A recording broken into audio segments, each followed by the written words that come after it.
Welcome to Fast Effect Double Speed Magic the Gathering. Here we have Jordan on a Cephalid breakfast list.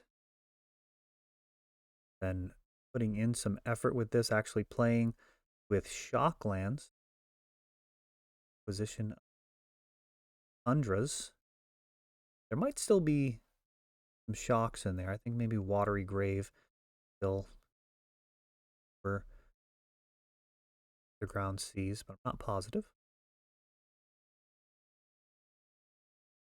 Pick those up from the store. Always appreciate support. I'm actually playing TES version 12.5.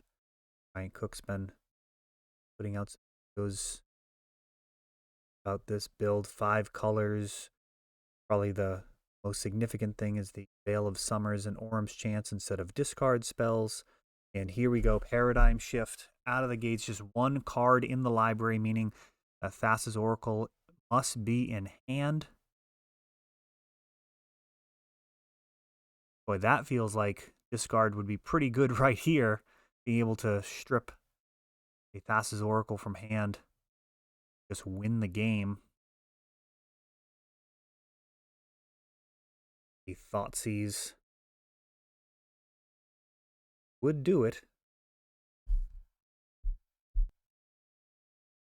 Verdant Catacombs.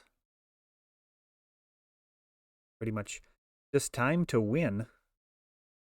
So far, looking pretty good. Mox Opal and Lion's Eye Diamond. Ponder. The Lion's Eye at the front of the pile there. Oh, an Orm's Chant. Pretty much as good as a Thoughtseize in this situation.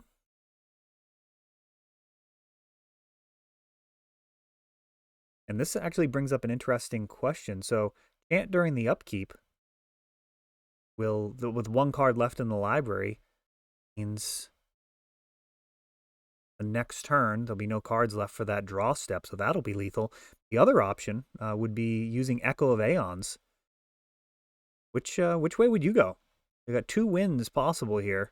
Definitely want to know in the comments which one is the better kill and by what measure.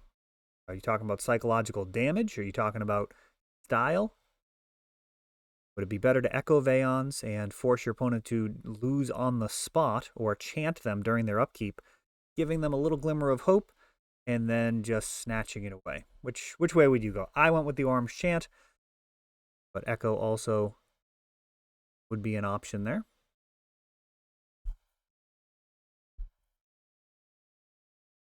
We'll have the play here.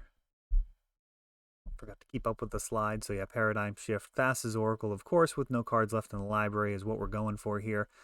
That Orm's Chant. So he couldn't cast the Oracle. Nomads and Core starting things out. Lion's Eye on the other side. And that is just pretty much how you draw it up. Nomads plus Cephalid. And that'll do.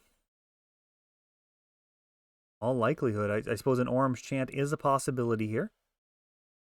You see Force of Will in hand. Kind of an ideal hand there. Force blue card with the 2-card combo and the mana. Can't ask for any more than that. There are things that can beat the deck from there. Things like Fairy Macabre, for example, would stop the Dread Return from happening. Ball Therapy here.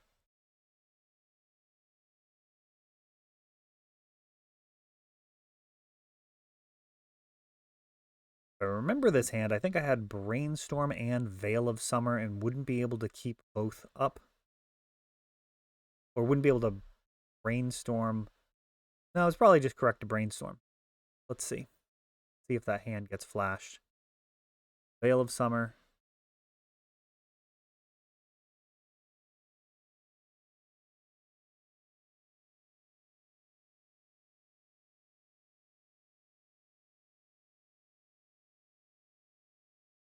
And at this point, it's really just hoping that a mistake is made and hoping that somehow the wires get crossed, thinking that Thassa's Oracle is going to end up targeting and just waiting a turn.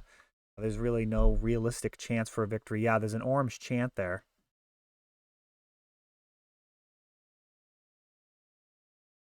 In hand.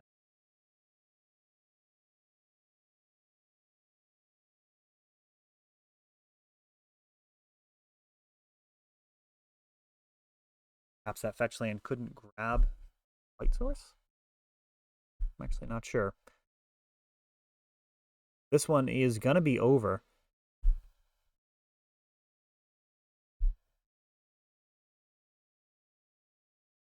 The rest of the library will be put in there, and then just Dread Return, sacking those 3 creatures. Bring back the Thassa's Oracle.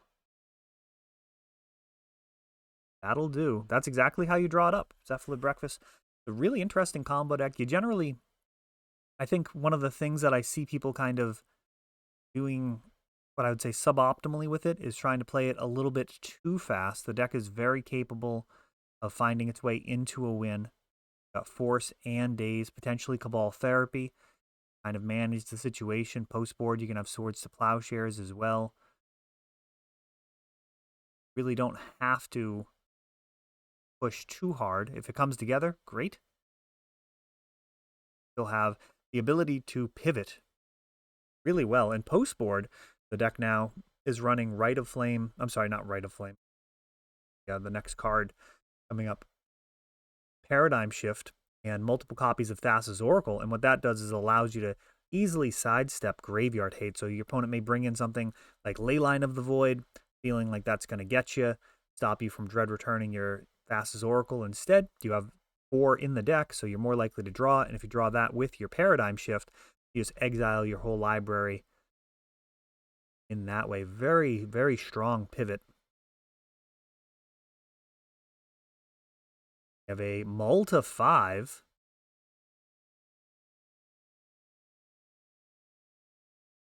A Brainstorm leading things out.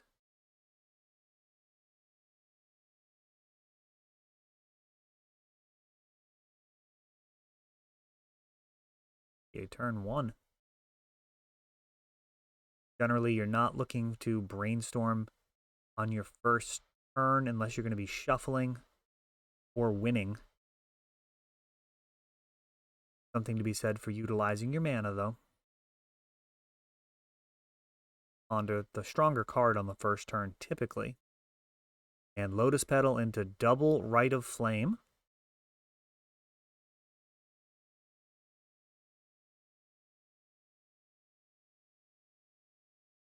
Triple Rite of Flame. That is a whole bunch of mana.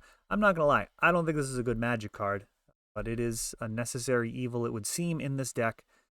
We've got Force of Will on this Burning Wish, and that is just a huge 5-for-2 trade. We have Lotus Petal, 3 Rite of Flames, and the Burning Wish.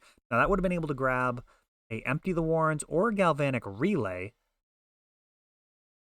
Instead, Stoneforge comes down on the other side and grabs Shuko, and that would likely mean that Cephalid in hand already. Otherwise, in this situation, you definitely grab Aldra or Batterskull, whatever beater you have as your pivot plan, especially on a Malta 5.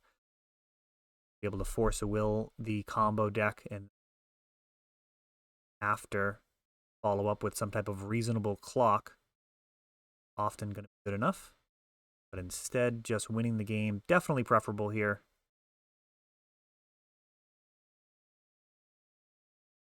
Ball Therapy on a Narcomoeba. Goes pair of Wish Claws and an Echo. That will do it. Dread Return will bring back that Thassa's Oracle with no cards left in the library. Shuko, along with that Cephalid, taking it down despite real gutcha in that first game. Remember, let me know in the comments what line you would have made. Orange Chant or Echo to kill your opponent.